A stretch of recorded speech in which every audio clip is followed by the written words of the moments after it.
Good afternoon friends, welcome to my YouTube channel advocate Amit Kumar Gupta. अपने income tax के cases की series में आज जो केस मैं आप लोगों के सामने डिस्कस करूंगा उस केस का नाम है Harish Gangji Dedhia versus union of India and others. Friends, ये केस 443 ITR पेज नंबर 273 पे रिपोर्ट हुआ। ये केस बॉम्बे हाई कोर्ट ने डिसाइड किया और मैटर 29 मार्च 2022 को डिसाइड किया गया। बहुत ही रीसेंट जजमेंट है सेक्शन 148 पर।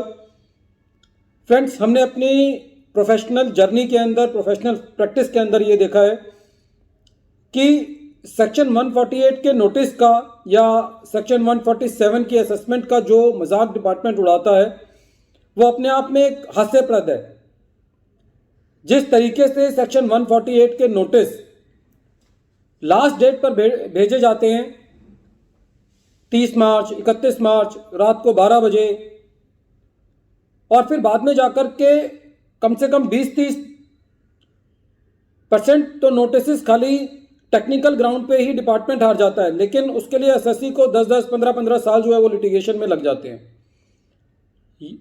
जो इन्फॉर्मेशन झंडे वलान से आती है इनके पास मैक्सिमम, जिसकी वजह से सेक्शन 148 होता है, उस इंफॉर्मेशन पर बैठे रहते हैं 6 सालों तक, और जब बिल्कुल आखिरी टाइम आता है जब उस पर डिपार्टमेंट जागता है और उल्टे सीधे notice without reason to believe, जो कि सेक्शन 148 के नोटिस का मेन मर्यादा है, मेन उसकी सभ्यता है, उसका पूरी तरीके से मजाक उड़ता है और सेक्शन 148 के नोटिस इशू किए जाते हैं। ऐसा ही मैटर जो है इस केस के अंदर है।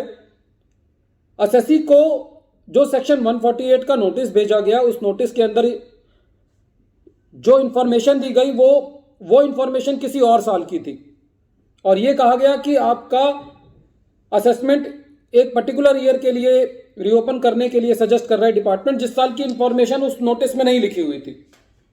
इंफॉर्मेशन किसी और साल की थी और असेसमेंट किसी और साल का रीओपन करने जा रहा था डिपार्टमेंट, और उसके बाद सेक्शन 148 के नोटिस को डिपार्टमेंट जो है वो फॉलोअप कर रहा था। एसएससी को नोटिस मिला, एसएससी ने नोटिस के रीजंस मांगे, रीजंस के ऑब्जेक्शन दिए गए, और ऑब्जेक्शंस तो मोर और लेस 100% जो डिपार्टमेंट डिस्पोज ऑफ करता है वो एक प्रीसेट माइंड के साथ कि उन ऑब्जेक्शंस को वो पढ़ते नहीं है, खाली एक स्टैंडर्ड लाइन है कि we have considered your objections but they are not acceptable, hence it is a fit case to reopen the notice, it is a fit case to reopen the case under section 147 by issuing a notice under section 148। तो ऐसा ही इस case में हुआ। लेकिन जब ये matter court के पास पहुंचा तो कोर्ट ने ये कहा कि एक रीजन टू बिलीव जो है वो सेक्शन 148 के नोटिस की मेन मर्यादा है। यहाँ पे आप जो 148 का नोटिस इशू करने जा रहे थे उसके अंदर आप जो इंफॉर्मेशन है वो किसी और साल की दे रहे हैं, और आप केस जो है रीओपन किसी और साल का करने जा रहे हैं। तो कोर्ट का यह कहना था कि the casual excuse of typographical error was not satisfactory in this case. ये कैसे संभव है? जिस साल की इंफॉर्मेशन है, यदि आप उस साल का केस रीओपन कर रहे हो तो ठीक है, आपने असेसमेंट ईयर गलत लिख दिया तो ठीक है, लेकिन यदि आप असेसमेंट ईयर 15-16 की फॉर एग्जाम्पल आप इंफॉर्मेशन दे रहे हो लेकिन केस रीओपन कर रहे हो 14-15 का, तो ये कैसे संभव है?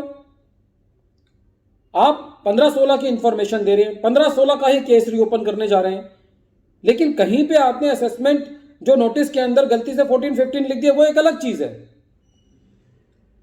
लेकिन इस केस के अंदर कोर्ट का यह कहना था कि reason to believe is the main foundation of the assessment under section 147।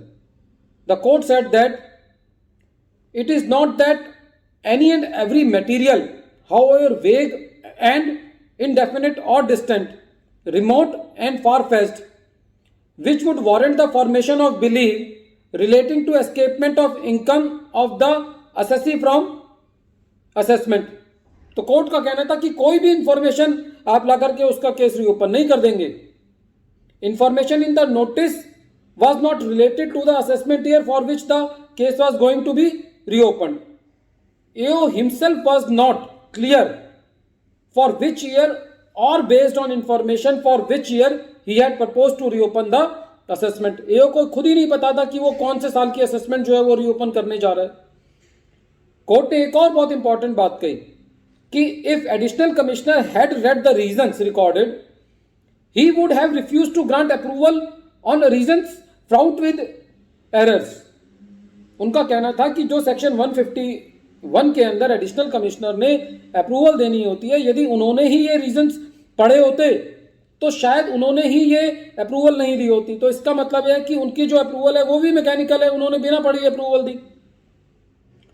So in this particular case the court said that total non application of mind by the recommending authority, there was total misapplication of mind by the recommending authority, that is the approving authority, that is the additional commissioner in this particular case. So friends, reason to believe and the application of mind by giving while giving the approval for reopening the case is a basic stone of the section 147 and 148. Friends, at the end of this video I am once again repeating the name of the case. The name of the case is Harish Gangji Dedia versus Union of India.